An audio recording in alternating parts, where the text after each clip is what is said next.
In a quiet corner of Tennessee, a man lights a cigarette, and dozens of runners step into a world that almost no one escapes.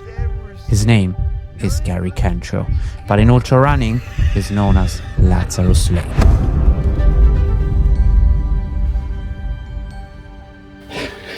While most race directors worry about finish lines and medals, Laz focuses on something different, finding the exact point where the human mind breaks, and then placing a race right on top of it. Two of his creations define this obsession: the Barkley Marathons and Big Dog's Backyard Ultra. Races so simple in concept and so cruel in execution. They've turned him into a legend.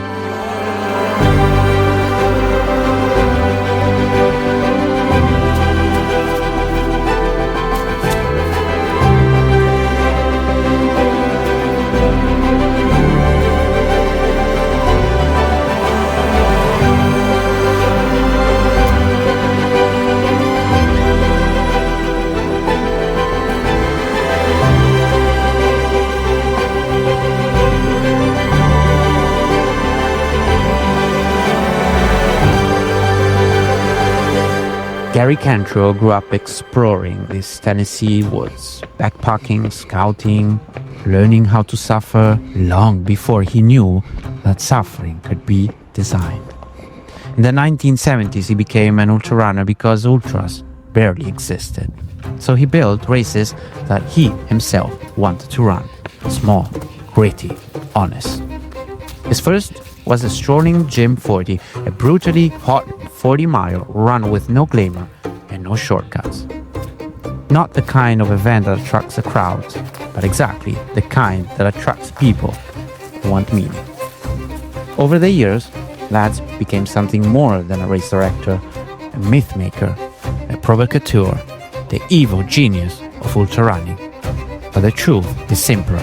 He believes people set their limits way too low, and the only way to find out who you really are is to push until something cracks.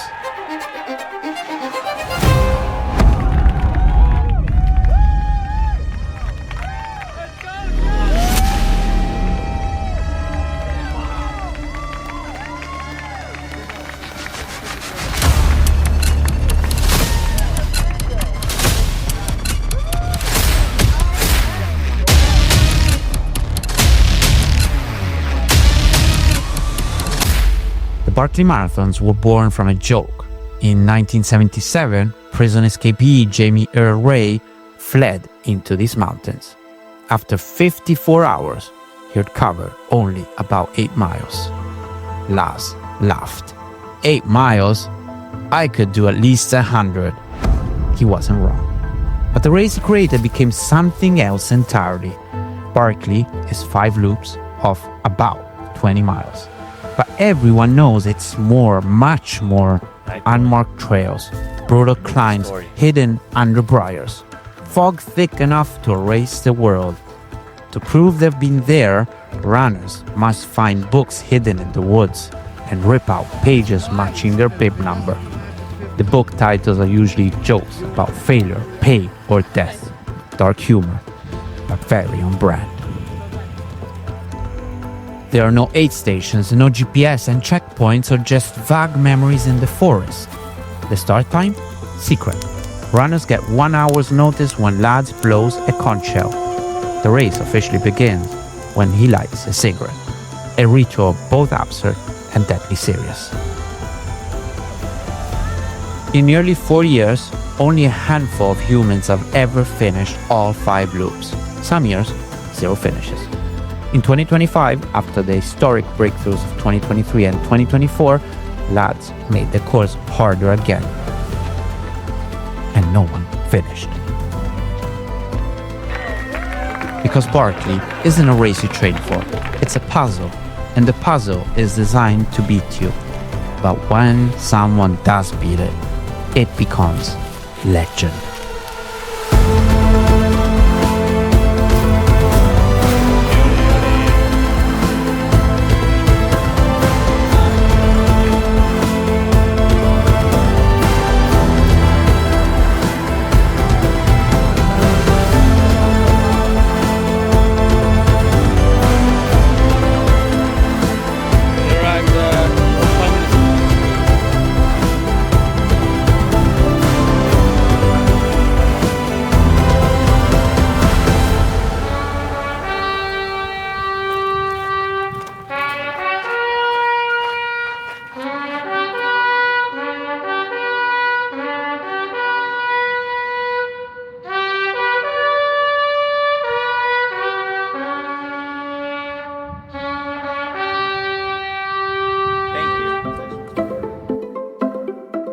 If Barkley Scout's Big Dog's Backyard Ultra is ruthless simplicity.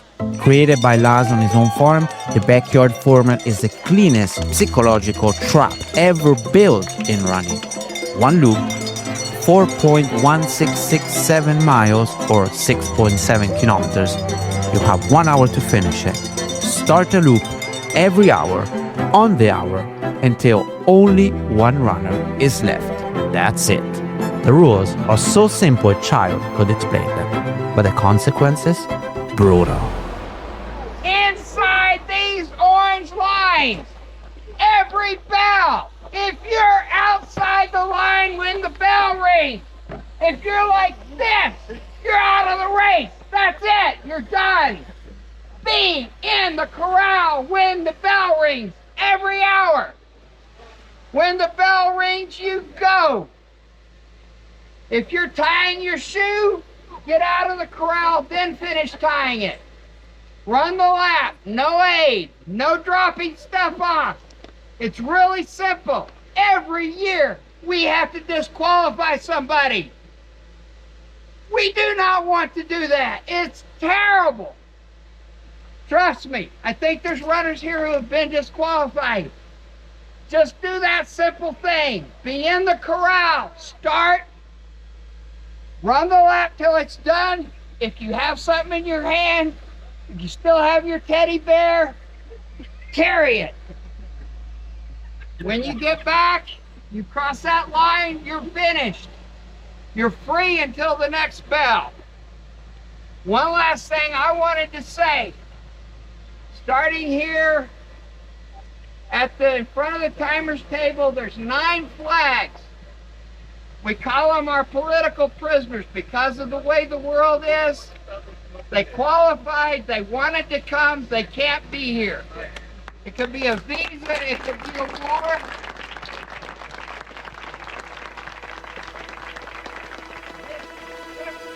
The loop isn't hard, the pace isn't fast, and that's what makes it lethal. It's the repetition, the sleep deprivation, the constant countdown, the way the loop resets your suffering every 60 minutes, again and again until your mind unravels.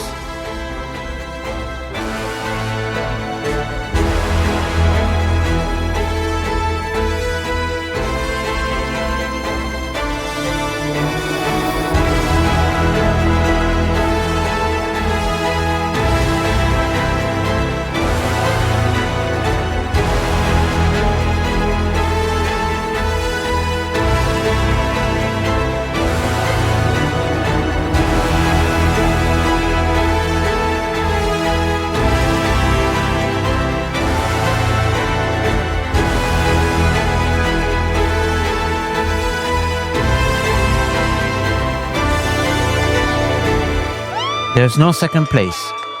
One person wins. Everyone else receives the same result. DNF. Did not finish. What started on Lazarus farm has now become a global format. Dozens and dozens of countries, national championship, satellite events, an entire ultra running ecosystem born from a simple question. How long can you keep going? Some runners now pass 80, 90, even 100 hours, 119 hours, distances over 500 kilometers, human bodies moving through multiple sunrises. A slow motion distraction that you can't look away from. Backyard isn't a race, it's a negotiation with the universe.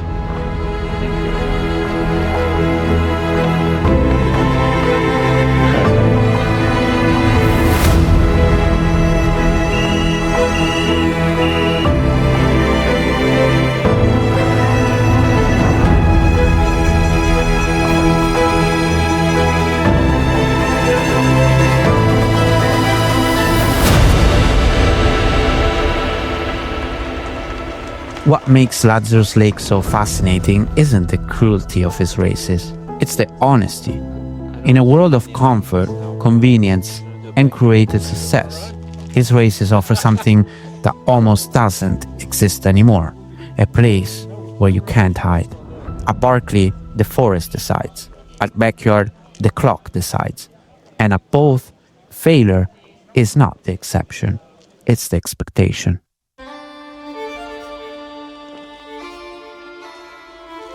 Laz designs environments where finishing is almost impossible, and yet people keep trying. Not for the medals, not for Instagram or Strava, but because these races reveal something raw and ancient. How far can you go when there are no guarantees? Every year, ordinary people arrive in Tennessee. Harvey Lewis refusing to quit until the world record was his. Jasmine Paris collapsing across the line after one of the most extraordinary finishes in sport. Daniele Lissoni carrying the weight of a whole country on his shoulders. All of them searching for something. A boundary, maybe. A truth. A version of themselves they're not sure exists. Laz doesn't create these moments. He just creates an arena where they can happen.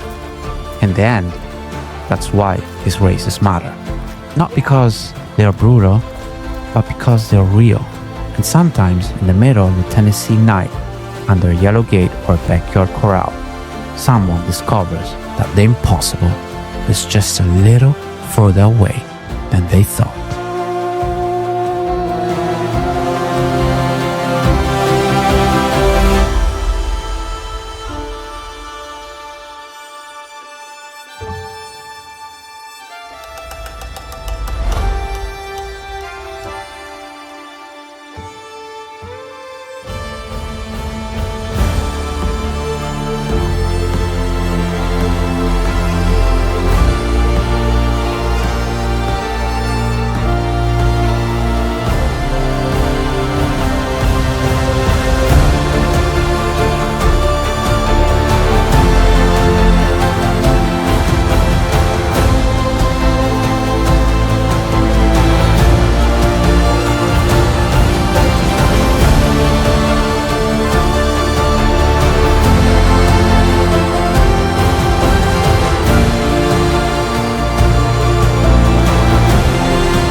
You tweak it a little here and here. And he says, yeah. And then they did it. So it is truly a combined effort on this. The transition to Carl has gone well. I remember when he first we were talking about it, and he was empathetic and kind. And he said, we can't do that to people. And then when after their exploratory hike, and he said, there's a fork in the trail where they can go either way. And it recombines about a mile further on. So, but if they go one way, then they're so fucked. So the other way's terrible, but it's doable. And he said, should I just draw the map the doable way and tell them to take that turn? And I said, no, you should draw both options in there. They like to have control over their destiny. And just tell them one way's good, one way's not. That's pretty. Even when you're on it, you'll have a hard time figuring out whether you took the right one or not. He said, I hoped you'd say that. Oh, that's bad. That's bad. That's bad, man.